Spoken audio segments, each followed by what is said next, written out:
अक्कलकुवा येथे अवैध गुटखा बाळगून विक्री करणारा इसम स्थानिक गुन्हे शाखेच्या ताब्यात। एकूण 1,32,650 रुपये किमतीचा मुद्देमाल हस्तगत।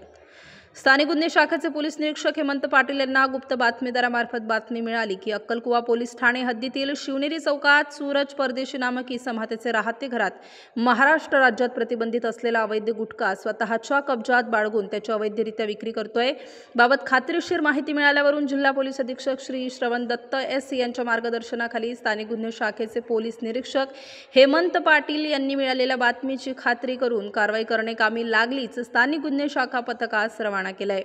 मिळालेल्या गुप्त बातमीच्या आधारे पोलीस पथकाने स्थानिक पोलीस ठाणे यांच्या मदतीने शिवनेरी चौकात सूरज परदेशी यांचे घराजवळ जाऊन त्यास बोलवले असता त्याचे घरात संशयितरित्या हालचाली सुरू झाल्या। त्यावरून पोलीस पथकास अधिकचा संशय बळविला। त्यावेळी पथकाने त्याच्या राहते घरात छापा कारवाई केली असता त्याच्या घरात पांढऱ्या रंगाच्या गोण्या आढळून आल्या। त्याची तपासणी केली असता त्यामध्ये विविध प्रकारचा महाराष्ट्र राज्यात प्रतिबंधित असलेला गुटखा, तंबाखू इत्यादी असा एकूण 1,32,650 रुपये किमतीचा मुद्देमाल मिळून आला। त्यान्वये इसम नामे सूरज राजेश परदेशी वय 28 वर्षे याच्या विरुद्ध अक्कलकुवा पोलीस ठाणे येथे गुन्हा दाखल करण्यात आलेला आहे।